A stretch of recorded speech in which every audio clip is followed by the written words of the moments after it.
Hello అండి, మనం ముందు వీడియోలో బ్లౌజ్ బ్యాక్ పార్ట్ని ఏ విధంగా మార్క్ చేసుకోవాలనేది మాట్లాడుకుందాం. అయితే ఈరోజు వీడియోలో ఈ బ్యాక్ పార్ట్ను బేస్ చేసుకుని ఫ్రంట్ పార్ట్ని ఎలా మార్క్ చేసుకోవాలి, ఫ్రంట్ పార్ట్ డాట్స్ ఏ విధంగా వేసుకోవాలనేది చూద్దాము. చాలా క్లియర్గా అర్థమవుతుంది. కొత్తగా టైలరింగ్ నేర్చుకునే వారికి, బిగినర్స్కి అయితే మాత్రం చాలా అంటే చాలా బాగా యూస్ అవుతుంది.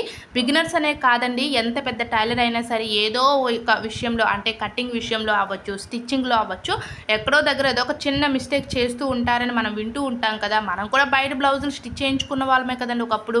సో అందుకన్నమాట, అలాంటి వాళ్ళు కూడా ఎలాంటి మిస్టేక్ కూడా లేకుండా ఉండాలి అంటే ఫస్ట్ నుంచి ఎండింగ్ వరకు వీడియో చూడండి, మీకు చాలా క్లియర్గా అర్థమవుతుంది. ఏమైనా డౌట్స్ ఉంటే నాకు కామెంట్ సెక్షన్లో కామెంట్ చేశారే అనుకోండి, మీకు తప్పకుండా రిప్లై అనేది ఇస్తాను, వీడియోస్ రూపంలో కూడా అందిస్తాను.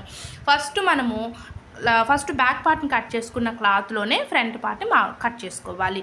బ్యాక్ పార్ట్ తర్వాత హ్యాండ్స్ కట్ చేసుకోవాలి. హ్యాండ్స్ తర్వాత మనం ఫ్రంట్ పార్ట్ని ఈ విధంగా మార్క్ చేసుకొని యాజ్ టీజ్గా బ్యాక్ పార్ట్ ఏ విధంగా ఉందో అదే విధంగా మార్క్ చేసుకొని నెక్స్ట్ ఈ బ్యాక్ పార్ట్ని తీసేయాలి. చూసారు కదండి, ఇలా తీసిన తర్వాత ఇక్కడ నేను మార్క్ చేస్తుంది వచ్చి ఖర్చుల గురించి అన్నమాట. ఇది ఫ్రంట్ పార్ట్లో ఖర్చుల గురించి. మనం ఇప్పుడే ఖర్చుల గురించి కూడా ఇలా మార్క్ చేసుకొని స్కేల్తో మార్క్ చేసేసాము అనుకోండి, మనకి ఇంకా స్టిచ్చింగ్ చేసేటప్పుడు ఎలాంటి కన్ఫ్యూజన్ లేకుండా చక్కగా మనము స్టిచ్చింగ్ అనేది చేసుకోవచ్చు.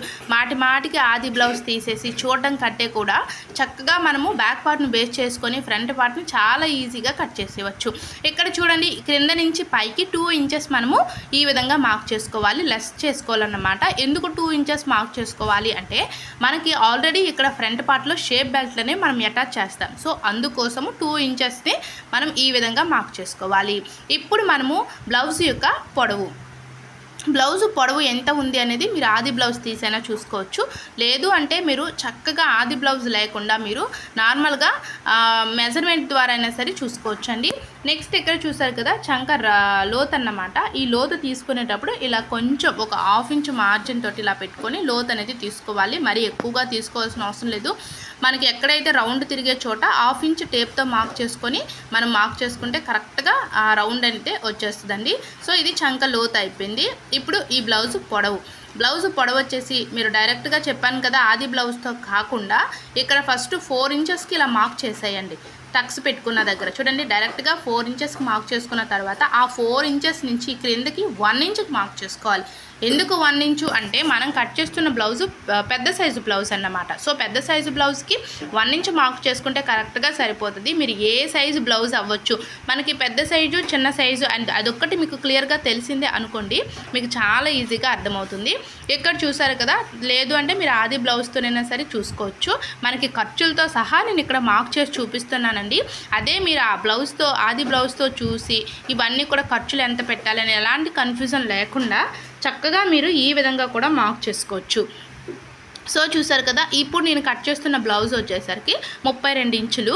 32 ఇంచులు ఉండేటప్పుడు నెక్, ఫ్రంట్ నెక్ ఎంత పెట్టుకోవాలి అని చాలామంది కన్ఫ్యూజ్ అయిపోతారు. ఇక్కడ వచ్చి మనకి పెద్ద సైజు బ్లౌజ్ కాబట్టి 6 ఇంచులు లేదా 6.5 ఇంచులు పెట్టుకుంటే కరెక్ట్గా సరిపోతుంది. అది ఏ సైజు వారికైనా, అంటే పెద్ద సైజు బ్లౌజ్ వారికి ఎవరికైనా సరే 6.5 పెట్టుకోవచ్చు. నెక్స్ట్ కస్టమర్ చాయిస్ని బట్టి ఒక 1/2 ఇంచ్ ఎక్స్ట్రాగా అంటే 7 ఇంచుల వరకు పెట్టుకోవచ్చు. మరి 7.5, 8 అయితే డీప్ నెక్ అయిపోతుందండి ఫ్రంట్. సో అందుకోసం ఏంటి అంటే 6.5 ఇంచులు 7 వరకు కూడా మనం పెట్టుకోవచ్చు. ఇలా మొత్తం కూడా ఇలా మార్క్ చేసుకున్న తర్వాత ఇలాంటి కర్వ్ స్కేల్ ఉంటుంది కదా, కర్వ్ స్కేల్ తోటి మనం మార్క్ చేసుకున్నాం అనుకోండి, బిగినర్స్కి చాలా అంటే చాలా బాగా యూజ్ అవుతుంది ఈ కర్వ్ స్కేల్ అనేది. నెక్స్ట్ ఇప్పుడు చూడండి, మనం మార్క్ చేసుకున్న విధంగానే బ్లౌజ్ తీసుకుని ఒక్కసారి చెక్ చేయండి కరెక్ట్గా సరిపోయిందా లేదా, మనం ఏమైనా ఫ్రంట్ పార్ట్లో ఎక్కువ ఏమైనా పెట్టేసామా, తక్కువ ఏమైనా పెట్టేసామా అని ఒకసారి ఇలా చెక్ చేసుకుంటే సరిపోతుంది. చూడండి ఇలా అన్నమాట. ఇలా మీరు చెక్ చేసుకొని ఈ లైన్ దగ్గరికి మనకి ఆ ఊక్స్ పట్టి అనేది కరెక్ట్గా రావాలి. ఊక్స్ పట్టి నుంచే మీరు చెక్ చేసుకోవాలి. సో ఫ్రంట్ పార్ట్ అయితే క్లియర్ అయిపోయిందండి. బ్యాక్ నెక్ అంతా కూడా చాలా క్లియర్ అయిపోయింది కదా. అలాగే పైన నుంచి ఒక 1.5 ఇంచు లేదా 1 ఇంచ్ మీరు మార్క్ చేసుకుని ఈ చివర 1/2 ఇంచ్ మార్క్ చేసుకుంటే సరిపోతుంది. నెక్స్ట్ టక్స్, ఈ మెయిన్ డాట్స్ ఎలా ఇవ్వాలి. సో ఇదే చాలా అంటే చాలా ఇంపార్టెంట్ ఫ్రంట్ పార్ట్లోని. మనకి ఫ్రంట్ పార్ట్లో మీరు నెక్, షోల్డర్ ఇవన్నీ కూడా ఎలా గీసినా సరే మనకి కరెక్ట్గానే ఫిట్ అవుతుంది. ఉంటుంది. కానీ ఈ యొక్క మెయిన్ డాట్స్లోనే చాలా ఇంపార్టెంట్. ఈ మెయిన్ డాట్స్ పైన ఫ్రంట్ పార్ట్ అంతా కూడా మనకి కరెక్ట్గా ఆధారపడి ఉంటుంది అంటారు కదా, అంటే కరెక్ట్గా ఫిట్ అవుతుంది. సో ఈ ఫ్రంట్ పార్ట్లోని ఈ మెయిన్ డాట్స్ని ఎలా మార్క్ చేసుకోవాలి అనేది నేను నెక్స్ట్ వీడియోలో మీకు షేర్ చేస్తాను. ఈ వీడియో అయిపోయిన నెక్స్ట్ వీడియోలోనే షేర్ చేస్తానండి. సో ఒక్కసారి చూడండి, అది కూడా మీకు క్లియర్గా అర్థమవుతుంది. ఫ్రంట్ పార్ట్లో ఈ మెయిన్ డాట్స్ ఎలా వేసుకోవాలి, ఏ సైజ్ వరకు ఎలా పెట్టాలి అనేది నెక్స్ట్ వీడియోలో చూద్దాము. Thanks for watching.